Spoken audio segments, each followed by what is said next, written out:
दोस्तों नमस्कार, मैं एसकेपी ट्रिपल एस पॉइंट में आपका स्वागत करता हूं। एसएससी जीडी 2021 में सभी पालियों के क्वेश्चंस जो रेशियो और प्रोपोर्शन पर बेस्ड हैं, मैं इस वीडियो में बताने वाला हूं।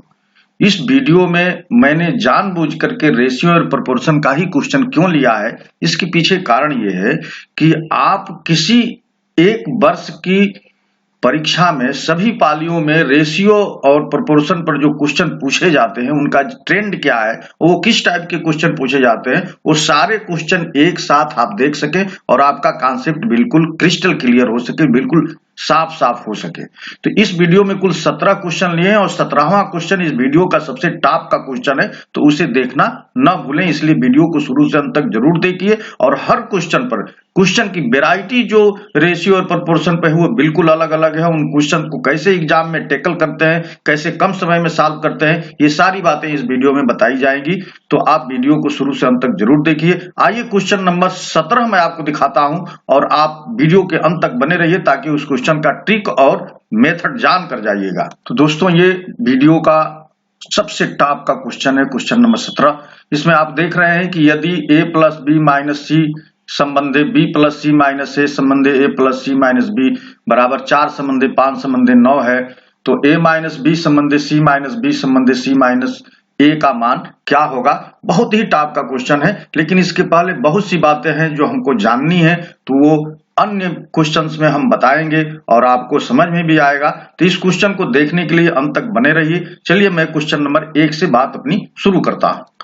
क्वेश्चन नंबर 1 में देखिए कि एक कंपनी में पुरुषों और महिलाओं की संख्या का अनुपात 4:5 है।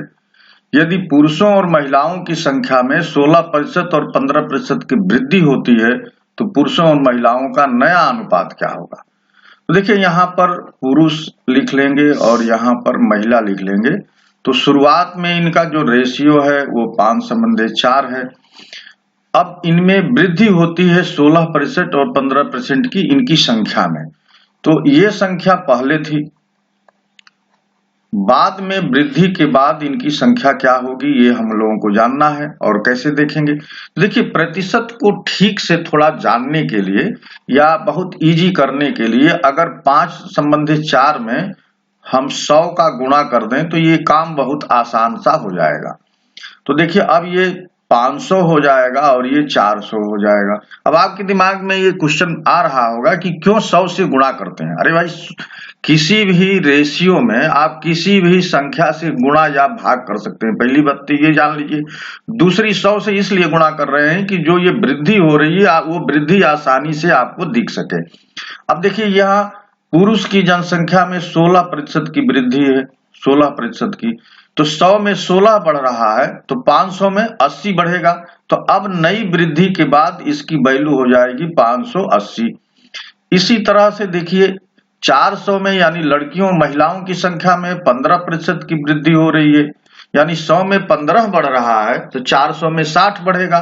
तो अब ये नई वैल्यू 460 हो जाएगी, नई वैल्यू 460 हो गई।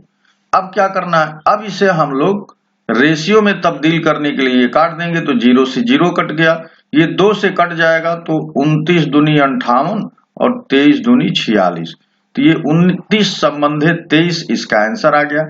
29 संबंधे 23 ऑप्शन बी सही है।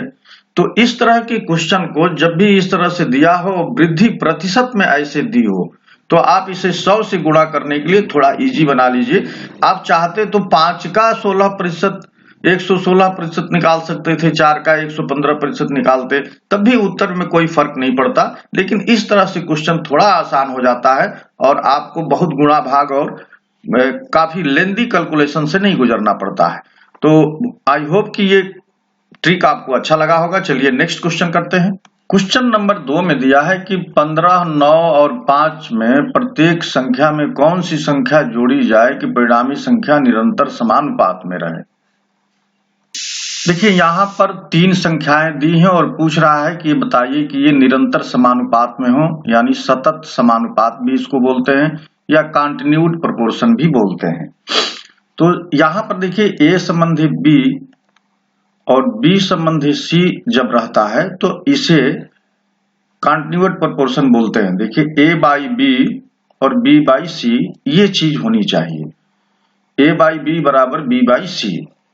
अब यहां पर देखिए 15 बाई 9 और 9 बाई 5 ये चीज होनी चाहिए। अब यहां पर ये कह रहा है कि क्या वो सबसे छोटी संख्या जोड़ी जाए कि ये समानुपात में हो जाए, और वो कैसा समानुपात? निरंतर समानुपात यानी कॉन्टिन्यूड प्रोपोर्शन में।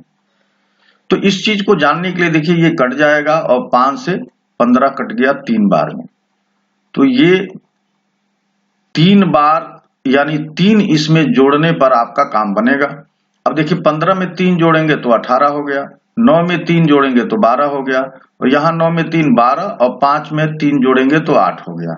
अब दोनों का रेशियो बराबर होना चाहिए कॉन्टिन्यूड के लिए, कॉन्टिन्यूड के लिए रेशियो बराबर होना चाहिए।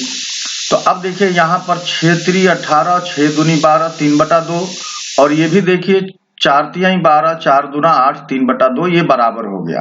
तो इस चीज को जानने के लिए कि कॉन्टिन्यूड प्रोपोर्शन कैसे निकालेंगे, आप सिंपली इसे 15 बाई 9 गुणे 5/15 कर सकते हैं, और ये आपको कौन सी संख्या जोड़ी जाएगी वो आ गई। तो मान लीजिए x जोड़ी जाएगी तो x की वैल्यू आ गई 5 तिहाई 15 और 3 तिहाई 9। तो ये चीज हम लोगों को यहाँ पर जान लेनी है।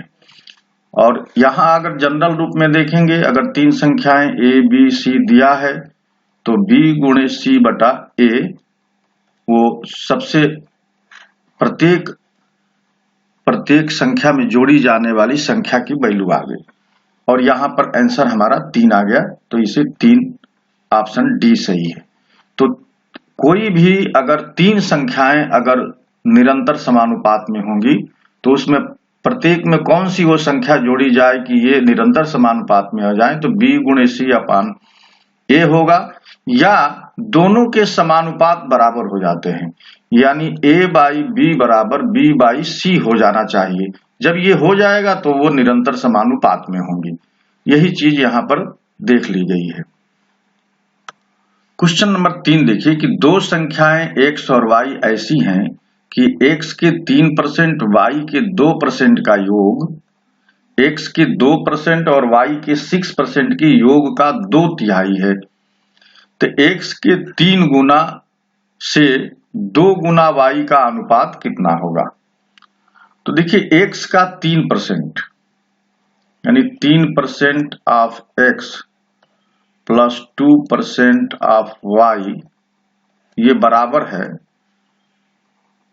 x का 2% और y का 6% के 2/3 के, यानी 2/3, और x का 2% यानी 2% of x plus 6% of y इसके बराबर है। अब देखिए परसेंटेज दोनों तरफ है, तो ये प्रतिशत का जो चिन्ह है ये कट जाएगा दोनों तरफ से।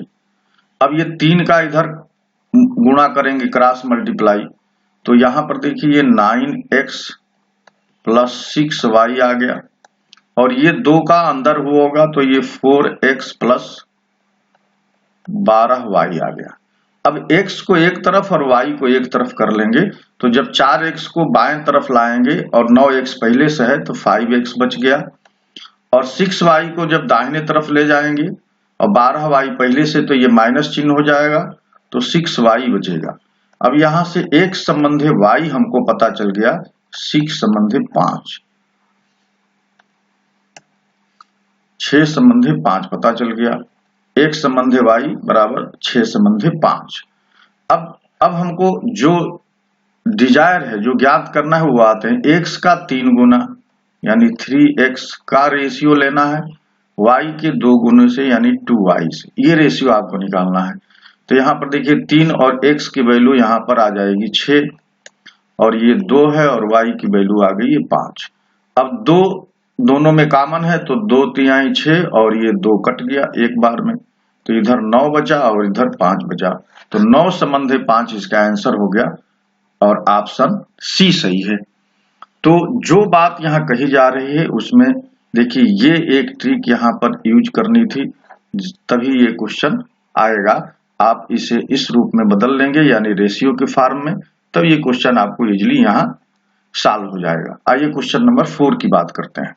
क्वेश्चन नंबर 4 में दिया है कि एक अधिकारी और एक क्लर्क की मासिक वेतन 11:4 के अनुपात में है। यदि अधिकारी के मासिक वेतन में 7,000 और क्लर्क के मासिक वेतन में 3,000 की वृद्धि होती है तो ये अनुपात 19:7 हो जाता है। तो अधिकारी का प्रारंभिक वेतन क्या था? तो इसके लिए देखिए, इसे सॉल्व करने के लिए हम लोग यहाँ पर अधिकारी लिख लेंगे और यहाँ लिख लिए क्लर्क। देखिए, प्रारंभ में इनके वेतन का जो रेशियो है वो 11:4 है, ये वेतन का रेशियो है। और बाद में जो होता है बढ़ने के बाद ये 19:7 हो जाता है, 19:7। तो यहाँ पर जो बढ़ोतरी हुई है अधिकारी के वेतन में वो है 7,000 और क्लर्क के वेतन में बढ़ोतरी हुई है वो है 3,000। अब आपको कुछ नहीं करना है, आप इसे इसका और इसका क्रॉस मल्टीप्लाई करके माइनस कर दीजिए। देखिए 11×7 77, 19 चौक 76, 77 में से 76 निकल गया, ये 1 आया। और ये जो 7,000 और 3,000 है तो ये देखिए 19 का गुणा 3,000 में करिए और 7 का गुणा 7,000 में करिए तो 19 तिया हो गया 57,000 में से 7 7 49,000 माइनस कर देंगे। तो देखिए 17 में से 9 गया, 9 8 17 यानी 8,000 आ गया। ये जो 1 है इसकी वैल्यू आ गई 8,000 की, 8,000 की इसकी वैल्यू आ गई 1 बराबर 8,000। अब यहाँ पूछ रहा है कि अधिकारी का वेतन कितना है, तो अधिकारी का प्रारंभिक वेतन 11 है। तो 1 अगर 8,000 की इक्विवेलेंट है तो 11 किसकी इक्विवेलेंट हो जाएगा? 11 का गुणा 8,000 में हो गया तो 11 8 88,000। तो 88,000 अधिकारी का प्रारंभिक वेतन था। ये आप इजीली यहाँ से सॉल्व कर सकते हैं। देखिए ये एक ट्रिक है और कॉन्सेप्ट क्या है कि आपको दो यहाँ पर x y में समीकरण बनते हैं, उन समीकरण को सॉल्व करके आप वैल्यू x और y की निकालते हैं। तो वो निकालने की जरूरत ही नहीं है। अगर इस ट्रिक का आप इस्तेमाल करते हैं तो आपको समीकरण सॉल्व करने की जरूरत नहीं होगी। बस यहाँ पर आपको देखना है क्रॉस मल्टीप्लाई और बड़े में से छोटे यहाँ पर घटा लेने हैं और यहाँ जो वैल्यू आएगी वो आ गई। जो भी वैल्यू आएगी उसकी तुलना यहाँ वाली वैल्यू से करा देते हैं और तुलना कराने के बाद 1 की वैल्यू निकालते हैं। तो यहाँ पर इसको घटाने पर 1 खुद ही आ गया है, तो 1 8,000 की इक्विवेलेंट हो गया और हमको 11 की वैल्यू चाहिए थी तो 11 88,000 की इक्विवेलेंट हो गया। और यही इसका मुख्य ट्रिक है। इस तरह के क्वेश्चन हम पार्ट 1 वाले वीडियो में भी कर चुके हैं। तो आइए नेक्स्ट क्वेश्चन करते हैं। क्वेश्चन नंबर 5 में दिया है कि 1 वर्ष पूर्व ए और बी की आयु का अनुपात 4:7 था। अब से 7 वर्ष पश्चात उनकी आयु का अनुपात 9:7 होगा। तो देखिए यहाँ पर हम ए लिख दें और ये बी लिख दें, इसको लिखें वर्तमान या अब लिखें। तो ये एक लाइन हमने बना दिया जो वर्तमान है। इससे 1 साल पहले, 1 वर्ष पूर्व ए और बी की आयु का अनुपात 4:3 था और अब से 7 वर्ष बाद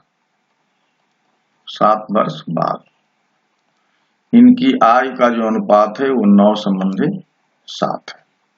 अब आपको जो मुख्य चीज समझनी है कि यहां से देखिए ये वर्तमान से 1 वर्ष पहले है और ये वर्तमान से 7 वर्ष बाद। तो अगर आप यहां से यहां पर देखेंगे तो ये कुल 8 वर्ष हो जाएगा।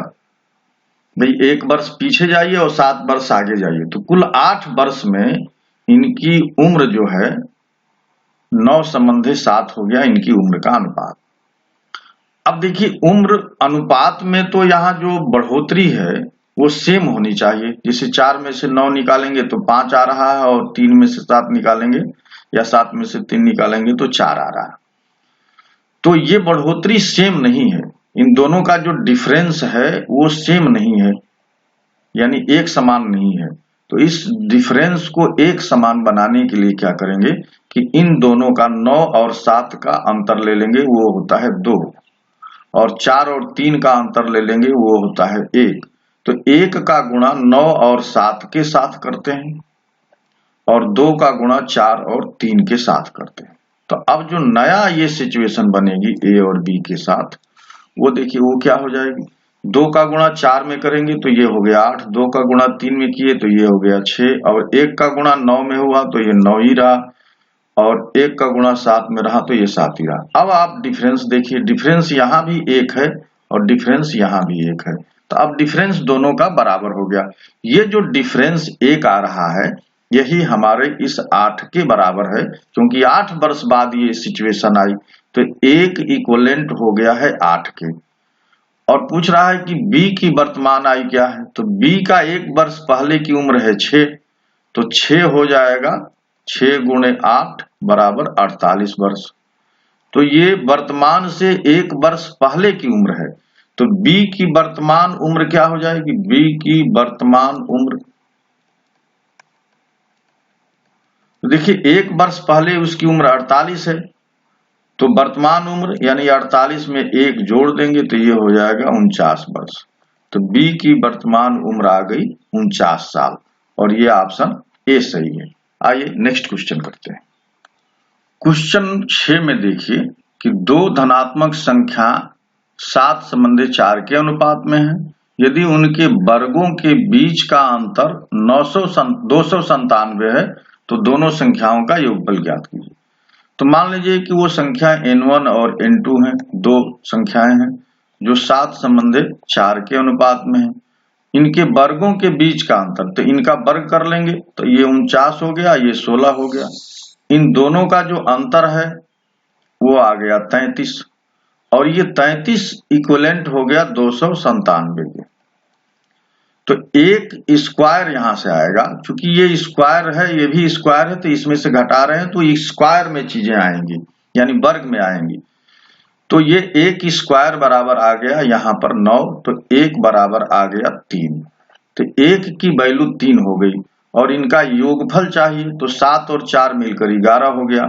तो 1 की वैल्यू 3 के बराबर है, तो 11 की वैल्यू कितनी हो गई, 33 के बराबर। तो 11 की वैल्यू 33 के बराबर हो गई, और ऑप्शन ए सही है। आइए नेक्स्ट क्वेश्चन करते हैं। क्वेश्चन नंबर 7 में दिया है कि रामू और सोमू की मासिक आय का अनुपात 6:5 है और उनके व्यय का अनुपात 7:6 है।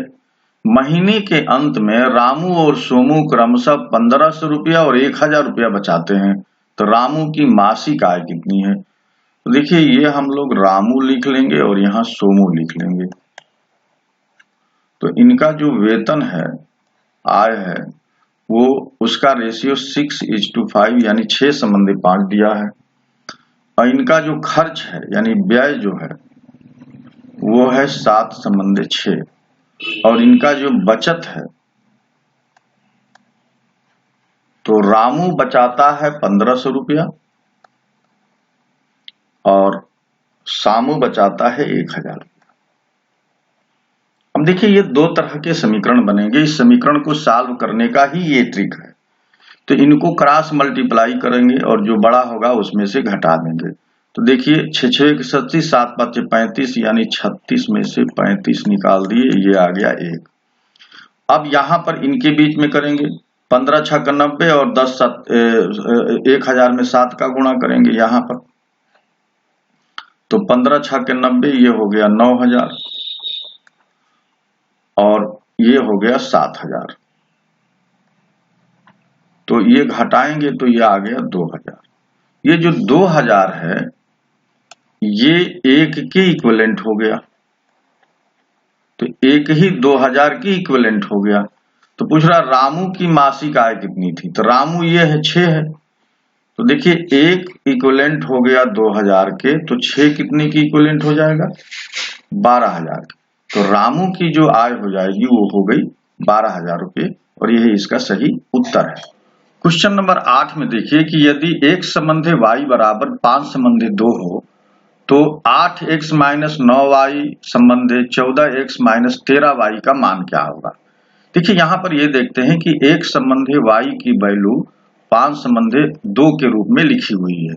हमको निकालना है 8x माइनस 9y और ये रेशियो है तो हम इसके नीचे लिख सकते हैं 14x माइनस 13y। अब इसकी वैल्यू निकालनी, तो यहाँ पर एक चीज ध्यान देने की है कि ये जो x और y हैं इनकी घात सब पर सेम है। देखिए इसकी घात जब कुछ नहीं लिखी रहती है तो 1 मान लेते हैं, इसकी भी घात 1 मान लेंगे, इसकी भी घात 1 मान लेंगे, इसकी की घात। तो अंश और हर में अगर जो वेरिएबल यूज किए गए हैं जैसे x और y यूज किया गया है, इन दोनों की घात सेम हो, जो ऊपर हो वही नीचे हो, तब हम क्या करेंगे कि x की वैल्यू 5 और y की वैल्यू 2 रख सकते हैं डायरेक्ट। तो अब यहां पर x की वैल्यू 5 रखेंगे तो 8 गुणे 5 माइनस 9 की वैल्यू 2 रखेंगे तो 9 दूनी 18। और यहां पर देखिए 14 और x की वैल्यू 5 तो 14 गुणे 5 माइनस 13 गुणे 2। अब ऊपर देखिए 8 5 40 और 9 दूनी 18 और नीचे 14 5 70 और 13 दूनी 26। ये हो गया। तो यहां से देखिए ये हो जाएगा 22 और नीचे आ गया 44। ये हो गया 1/2 या इसे लिख सकते हैं 1 संबंधी 2। तो इसकी वैल्यू आ गई 1 संबंधी 2 यानी ऑप्शन सी सही है। तो यहां आपको मेन चीज जो समझनी थी वो क्या थी कि जब अंश और हर में जो वेरिएबल हैं, जो चर राशियां हैं, अगर उनकी घात एक समान हो तो हम x और y जो यहाँ पर रेशियो में दिए गए हैं उनकी वैल्यू डायरेक्ट उनके रेशियो के बराबर लिख सकते हैं और कैलकुलेशन करेंगे, कोई फर्क नहीं पड़ेगा, आंसर बिल्कुल सही आएगा। आइए नेक्स्ट क्वेश्चन करते हैं। क्वेश्चन नंबर 9 में दिया है कि किसी स्कूल में लड़कियों और लड़कों की संख्या का अनुपात 8 संबंधी 7 है। यदि लड़कियों और लड़कों की संख्या में वृद्धि 10% और 20% की हो जाए तो नया अनुपात कितना होगा। तो देखिए लड़कियों के लिए गर्ल्स लिख लें और लड़कों के लिए बॉयज लिख लें। तो पहले इनका जो अनुपात है वो है 8 संबंधी 7 और वृद्धि इनमें होती है। तो मैंने आपको बताया कि जब भी प्रतिशत में कोई बात करनी हो तो आप इसमें किससे गुणा कर दीजिए, 100 से। तो जब 100 से गुणा करेंगे तो ये हो जाएगा 800 और ये हो गया 700। क्यों करते हैं? क्योंकि आप यहाँ वृद्धि आसानी से दिखा सकते हैं। तो देखिए इसमें हो रही है 10% की वृद्धि और इसमें हो रही है 20% की वृद्धि। तो 100 में 10 बढ़ रहा है तो 800 में 80 बढ़ेगा। तो अब नया जो होगा वो 880 हो गया। यहां पर 100 में 20 बढ़ रहा है तो 700 में 7 दूनी 14 140 बढ़ेगा तो ये हो जाएगा 840। अब इसे रेशियो में बदलने के लिए इसे घटा देंगे, काट देंगे और 4 से भाग देंगे। 4 दूना 8, 4 दूना 8 और यहाँ 4 दूना 8, 4 एकम 4 तो 22 संबंधी 21 इसका नया रेशियो आ जाएगा और ये है ऑप्शन डी सही है। आइए नेक्स्ट क्वेश्चन करते हैं। क्वेश्चन नंबर 10 में दिया है कि x रुपए की एक धनराशि को a, b और c के बीच इस प्रकार विभाजित किया जाता है कि a और b के हिस्सों का अनुपात 3:5 है तथा b और c के हिस्सों का अनुपात 4:7 है। यदि b और c के हिस्सों के बीच का अंतर 1455 रुपया है तो x का मान क्या है। तो देखिए यहाँ पर हम लोगों को जो निकालना है वो a संबंधी b संबंधी c हमको निकालना है, तभी हम इस कैलकुलेशन को और इस क्वेश्चन को सॉल्व कर पाएंगे। तो हमको a संबंधी b की वैल्यू दिया है 3:5 और b संबंधी c की वैल्यू दिया है 4:7। तो हम यहां से a संबंधी b संबंधी c निकाल सकते हैं। यहां क्या करते हैं कि एक उल्टा n बना देते हैं और ये गुणा करने का ये ट्रिक होता है, यानी 3 का गुणा 4 में होगा तो 12 हो गया, 4 का गुणा 5 में हो गया 20 हो गया, और 5 का गुणा 7 में ये 35 हो गया। तो देखिए A संबंधी B संबंधी C का ये वैल्यू आ गई, ये अनुपात आ गया 12 संबंधी 20 संबंधी 35। अब कह रहा है B और C के हिस्सों के बीच का अंतर, तो B और C का यहाँ पर है देखिए 20 और 35, तो इनका अंतर पूछ रहा है, तो यानी 35 माइनस 20, तो देखिए ये हो जाएगा 35 माइनस 20 घटाएंगे तो ये आ गया 15, और ये 15 इक्विवेलेंट है क्वेश्चन में 1455 रुपया के। तो एक कितने के बराबर हो जाएगा, देखिए 15 नवा 35 से और 15 7 75 से 97 हो गया एक की वैल्यू। अब पूछ रहा है कि x का मान क्या होगा, तो x का मान इन तीनों को जोड़ देंगे, तो तीनों को जोड़ेंगे तो देखिए 5 2 7 और 3 2 5 1 6, 67 आ गया। तो एक की वैल्यू 97 है, तो 67 की वैल्यू कितनी हो जाएगी, 67 गुणे 97, देखिए 7 7 49, यानी इकाई के अंक पर 9 आएगा, तो केवल एक ही ऑप्शन है जिसके इकाई के स्थान पर 9 है, तो ये हो गया 6499, तो 6499 इसका सही उत्तर हो जाएगा, यानी x की वैल्यू आ गई 6499। अगर ये वीडियो आपको नहीं समझ में आ रहा है तो दोबारा देखिए, आपको बिल्कुल क्लियर कट समझ में आएगा, कोई इसमें बहुत लेंदी कैलकुलेशन नहीं है, बिल्कुल इजी है। आइए नेक्स्ट क्वेश्चन करते हैं। क्वेश्चन नंबर 11 में दिया है कि दो संख्याएं एक तीसरी संख्या से क्रमशः 8% और 28% अधिक है, इन दोनों संख्याओं का अनुपात कितना होगा। तो मान लीजिए कि एक संख्या n1 है, दूसरी संख्या n2 है और तीसरी संख्या n3 है। कह रहा है कि ये जो दो संख्याएं हैं तीसरी संख्या से 8% और 28% अधिक है, तो तीसरी संख्या को हम लोगों को 100 मानना पड़ेगा। तो पहली संख्या 8% अधिक है, यानी इसकी वैल्यू 108 हो जाएगी, दूसरी 28% अधिक है, यानी इसकी वैल्यू 28 हो गई। अब इन दोनों के बीच का रेशियो पूछ रहा है, n1 और n2 के बीच का रेशियो पूछ रहा है, तो इसको हम लोग 4 से काट देंगे, तो देखिए 4 दूनी 8 और 4 7 28, 4 तिहाई 12, 4 दूना 8, तो ये हो गया 27 संबंधी 32, और 27 संबंधी 32 ऑप्शन ए सही है। आइए नेक्स्ट क्वेश्चन करते हैं। क्वेश्चन नंबर 12 में देखिए कि दो संख्याएं 3 संबंधी 4 के अनुपात में है, यदि पहली संख्या का 60% 144 है तो दूसरी संख्या का 30% ज्ञात कीजिए। तो यहां पे देखिए n1 और n2 हमने मान लिया, ये 3 संबंधी 4 के अनुपात में है। पहली संख्या का 60%, तो अगर हम इसमें 100 का गुणा कर दें तो अब ये आराम से ये 300 लिख सकते हैं और इसको 400 लिख सकते हैं। तो 300 का 60%, 100 में 60 तो 300 में 180 हो गया। ये 180 क्वेश्चन में दिया है 144 के, तो एक बराबर कितना हो गया, देखिए एक बराबर 144 बटा 180, 18 से 18 8 44 से ये हो गया 8 बटा 10, 8 बटा 10 को 2 चौके 8 2 पाँचे 10, यानी 4 बटा 5 लिख सकते हैं। तो एक की वैल्यू आ गई 4 बटा 5। अब पूछ रहा है कि दूसरी संख्या का 30% ज्ञात कीजिए, तो यहाँ दूसरी संख्या 400 है, 400 का 30% कितना होगा 120, 400 का 30% यानी 100 में 30 है, तो 400 में 40 तिहाई 400 तिहाई 120, तो ये 120 आ गया।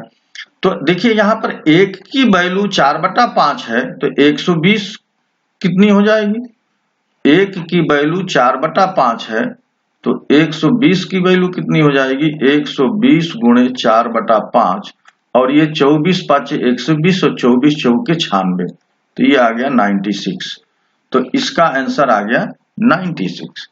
तो इस तरह से इस क्वेश्चन को जो क्वेश्चन कहता है उसी के अकॉर्डिंगली हम लोगों को चलना चाहिए और क्वेश्चन बिल्कुल इजी तरीके से आ जाएगा। तो आई होप कि ये ट्रिक आपको अच्छा लगा होगा। चलिए नेक्स्ट क्वेश्चन करते हैं।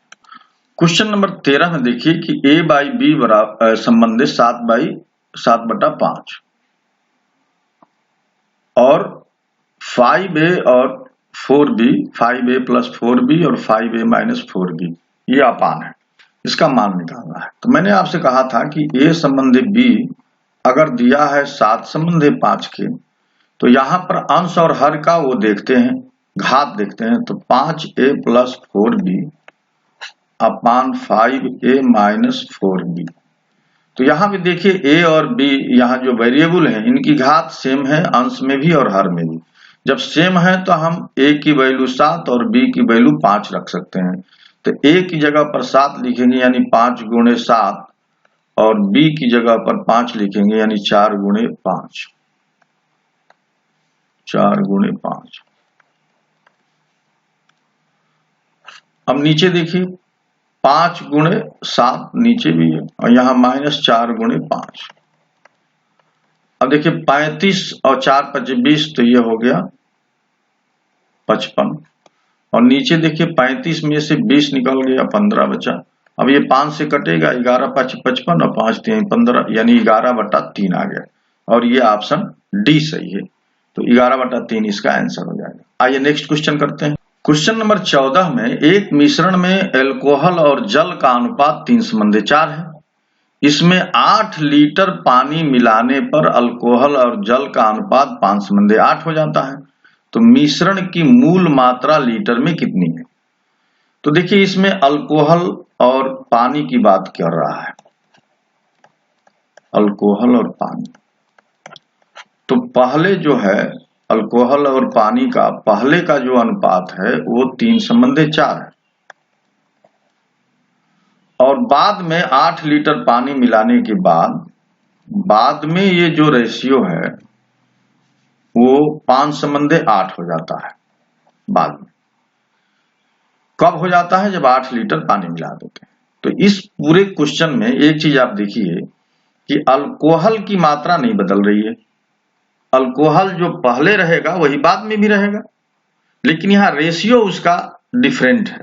तो इनको अल्कोहल की मात्रा को एक समान बनाएंगे। एक समान बनाने के लिए क्या करेंगे कि इसमें 5 का गुणा करेंगे और इसमें 3 का गुणा करेंगे। देखिए 5 का यहाँ गुणा होगा तो ये हो जाएगा 15, और इसमें 3 का गुणा होगा तो ये हो गया 15।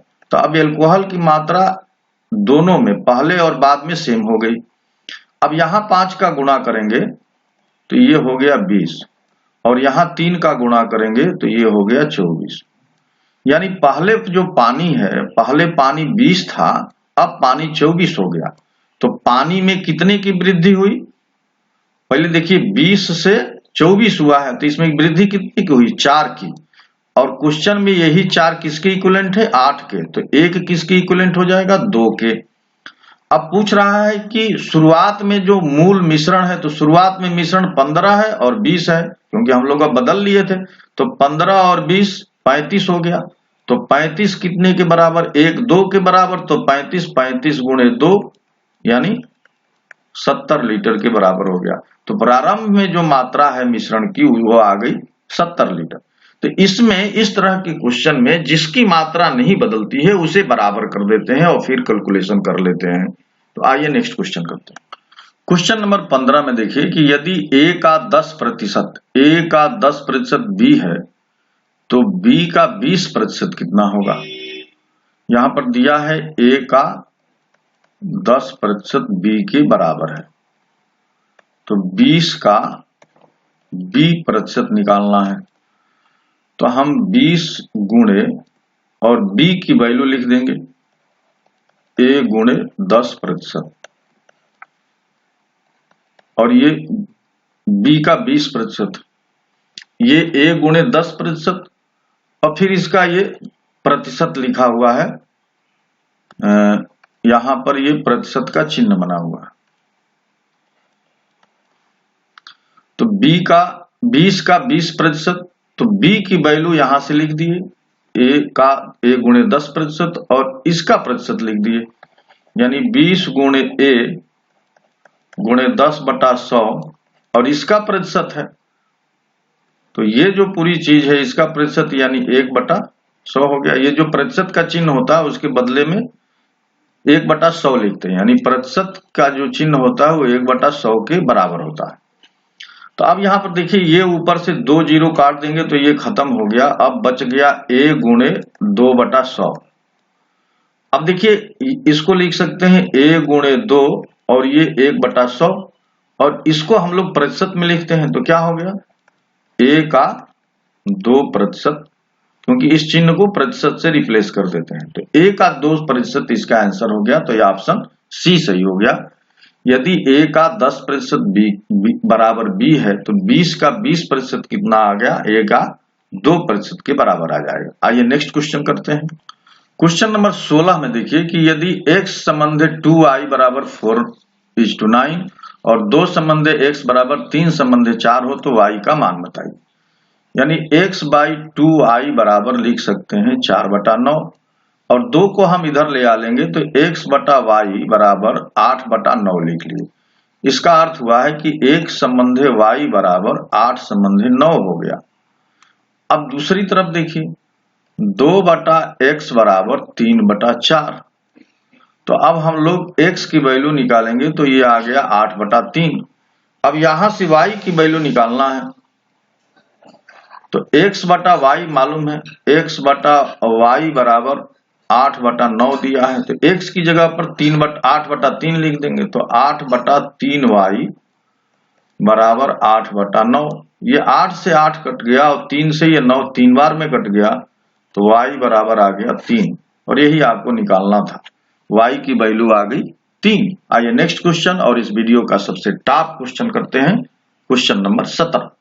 देखिए क्वेश्चन को करने के लिए सबसे पहले हम लोगों को यह ध्यान देना होगा कि यदि a plus b minus C संबंधे b plus C minus A संबंधे a plus C minus b 4 संबंधे 5 संबंधे 9 है तो a माइनस b संबंधे c माइनस b संबंधे c माइनस ए। इस क्वेश्चन में a b और c का मान निकालना है, मान निकालना है। जब मान आ जाएगा तो हम ये a और b की वैल्यू, c और b की वैल्यू और c और a की वैल्यू निकाल करके और हम इस रूप में लिख लेंगे। इसके लिए क्या करेंगे कि ये जो रेशियो दिया है इसको हम लोग इसके बराबर लिखेंगे। तो a plus b minus c बराबर 4 लिखेंगे, b plus c minus a बराबर 5 लिखेंगे, a plus c minus b बराबर 9 लिखेंगे और सबको जोड़ देंगे। देखिए जोड़ेंगे तो क्या होगा, यहां पर ये a है और ये माइनस a है, कट जाएगा। यहां पर ये माइनस c है प्लस c है, कट गया। यहां पर ये प्लस b है और ये माइनस b है, कट गया। तो सिंपली जो है आपको पूरे में a बच गया, b बच गया, a बच गया और c बच गया, यही 3 बच गए। यानी a plus b plus c की वैल्यू अब क्या आ जाएगी, यहां पर देखिए 18 आ गई। अब यहां से बारी बारी से इन इक्वेशंस की मदद से जो यहां पर हम लोग लिखा है हम लोग a b c की वैल्यू निकालेंगे। तो c की वैल्यू निकालनी है तो a प्लस b का मान यहां पर दिया हुआ है, a प्लस b का मान 4 और यहां पर माइनस c है, a plus b minus c की वैल्यू 4 है। तो यहां पर हम लोग इसे c की वैल्यू चाहते हैं तो हम घटा देंगे, तो ये माइनस है तो प्लस हो गया, यहां घट गया तो ये पूरा कट गया और ये 2c बराबर आ गया 18 में से 4 निकल गया, 14 बचा तो c के वैल्यू आ गई 7। अब c की वैल्यू 7 आ गई। अब यहां देखिए a plus b plus c बराबर 18, तो a की वैल्यू निकालनी है। तो a की वैल्यू निकालनी है तो जिसमें माइनस है वो वाला लेंगे, b प्लस c माइनस है, b प्लस c माइनस है तो ये 5 है और यहाँ पर माइनस a है और ये प्लस b। फिर यहाँ घटाएंगे तो ये प्लस हो जाएगा, ये माइनस, ये माइनस, ये माइनस, ये पूरा कट जाएगा। तो 2a बराबर 18 में से 5 गिन के लिए 13, 5 18, तो a की वैल्यू आ गई 13/2। इसी तरह से a plus b plus c बराबर 18। अब b की वैल्यू निकालनी है तो हम इसका इस्तेमाल करेंगे, a प्लस c दिया है और माइनस b दिया है 9 के बराबर।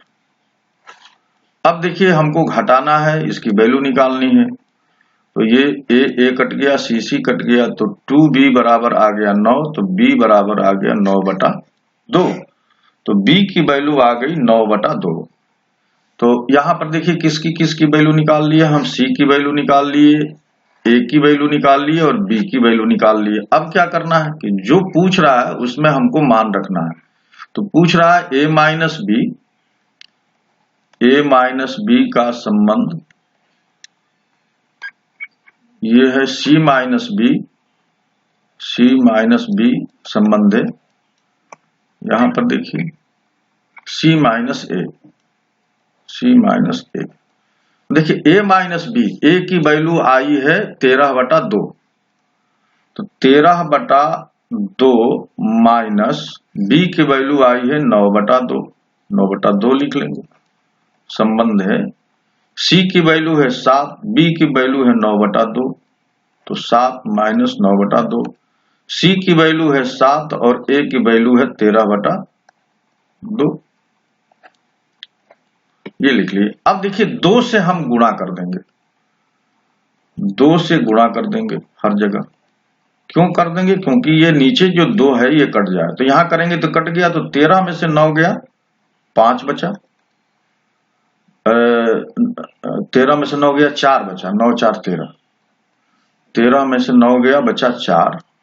और देखिए यहां कट गया तो ये 14 हो जाएगा और ये 9 बचेगा, तो 14 में से 9 गया, 9 5 14 5। और यहां पर देखिए 7 दूनी 14 में से 13 निकल गया 1, तो 4 संबंधे 5 संबंधे 1, ये हमको a माइनस बी संबंधे c माइनस बी संबंधे c माइनस ए का वैल्यू आ गया। तो ये ऑप्शन देखिए 4 संबंधे 5 संबंधे 1, यानी ऑप्शन बी सही है। तो मित्रों ये ट्रिक और वीडियो का सॉल्यूशन आपको कैसा लगा जरूर कमेंट करके बताइएगा। और एक अपील करना चाहूंगा कि यदि आपने मेरा चैनल सब्सक्राइब नहीं किया है तो प्लीज सब्सक्राइब कर लीजिए, लाइक कीजिए और अपने मित्रों के बीच शेयर भी कीजिए, ताकि मैं ग्रो हो सकूं और आपके लिए अच्छी अच्छी वीडियो और ट्रिक्स ला सकूं। वीडियो देखने के लिए आप सभी को बहुत बहुत धन्यवाद। नमस्कार। नेक्स्ट वीडियो में हम परसेंटेज पर क्वेश्चन बनाएंगे, जो 2021 एसएससी जीडी में प्रतिशत पर क्वेश्चन आए हैं, उनको मैं टैकल करने वाला हूं, तो देखना ना भूलें। तब तक के लिए आपसे विदा लेता हूं। पुनः एक बार नमस्कार।